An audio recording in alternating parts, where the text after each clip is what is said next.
It's story time. Would you like to look at me reading to you with a gray shirt on or a colored shirt? I think a colored shirt would be more fun. Well, guess what? I'm going to be reading to you about the Crayon Man. He was actually the inventor of the Crayola crayons. So let's get started. Once there was a man who saw color everywhere. He noticed the yellow-orange petals of the black-eyed Susans in his garden. He marveled at the rich scarlet-red tones of the cardinal's feathers. He admired the deep blue greens of the waves in the sea. Color made him really, really happy. Ooh, it makes me happy too. How about you?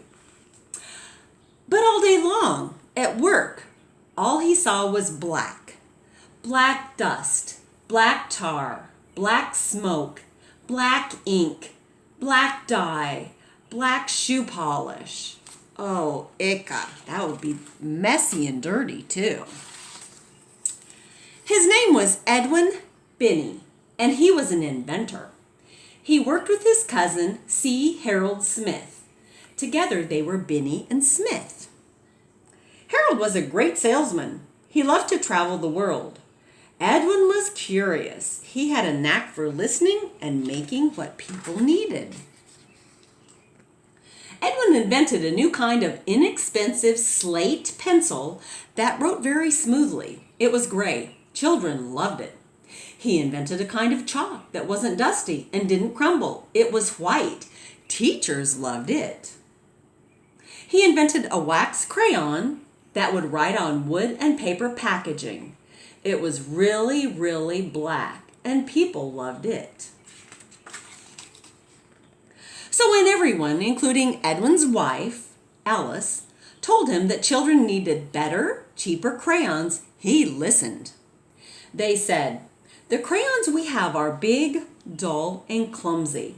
The lumps of colored clay only make fat, clunky lines.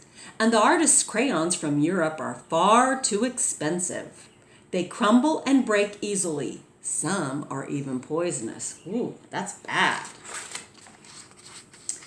Edwin thought about his company's inventions. When you drew a picture with their gray slate pencil, it rubbed off at the drop of a hat. When you drew a picture with their white chalk, it smudged everywhere. If you drew a picture with Edwin's new, really black crayon, it was really, really black. None of these inventions was any good for drawing in color. You could see the light bulb went off and he was thinking. So Edwin listened and Edwin invented. In a small stone mill in Pennsylvania, in a top secret lab, Edwin's team experimented. How could they make better, stronger crayons? Melted paraffin wax? Perhaps.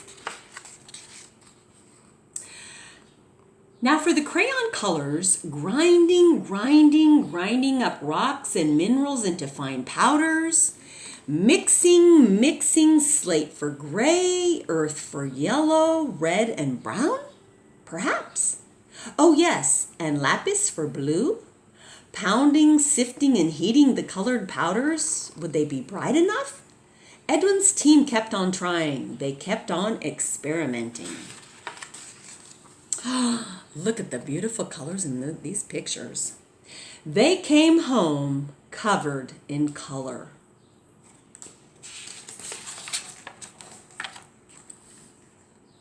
They experimented some more and discovered a pinch of this pigment, a splush of that one, a little hotter, a little cooler, and voila, lots of different shades. Now there were green, oranges, violets, and pinks too. Edwin came home covered in color.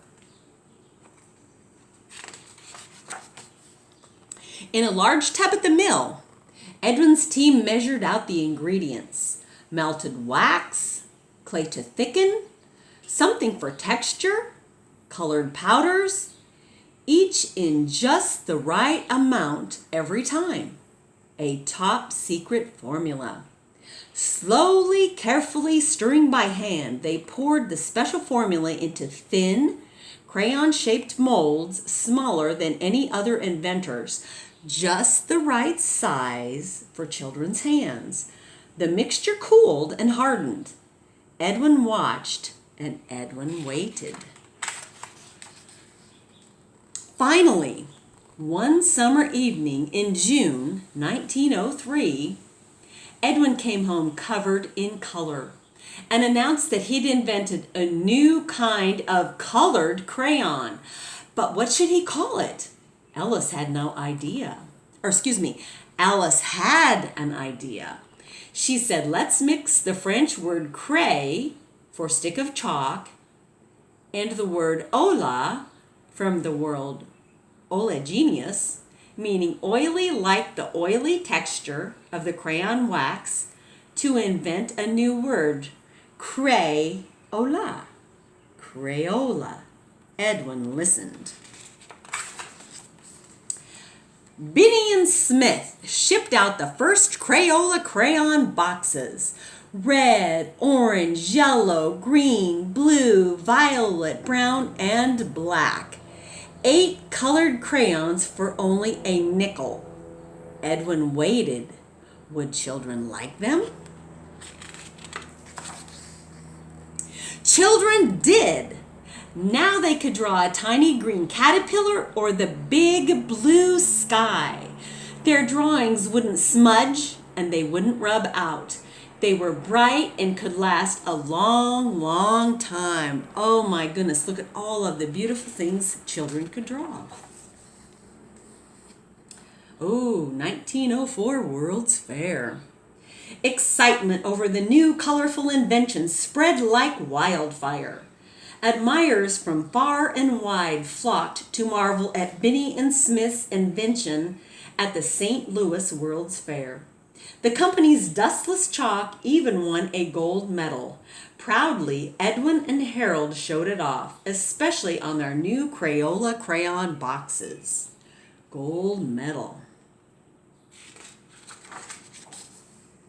Every day, Edwin brought colorful bouquets from his Every day, Edwin brought colorful bouquets from his garden to inspire the Crayola team.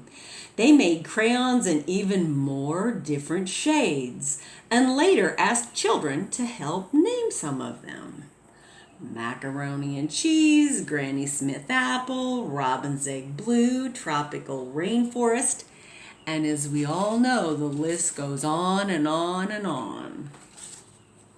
At last, because of Edwin Binney, the man who saw color everywhere, who had a knack for listening and making what people needed, children all around the world could reach for just the right shade. Lavender, Purple Mountain's Majesty, Wild Watermelon, Timberwolf, Cadet Blue, Marvelous, Robin's Egg Blue, Razzmatazz, Screamin' Green, Sunglow, Wisteria, Jungle Green. To draw anything. That is the end of the story of the invention of Crayola crayons. However, the next 2 pages of this book illustrates how crayons are actually made. So don't forget to pick this valuable book up at the library the next time you visit. I'm turning it in today, and see what else there is about the actual manufacturing of crayons. It was great to have time with you. Have a wonderful summer.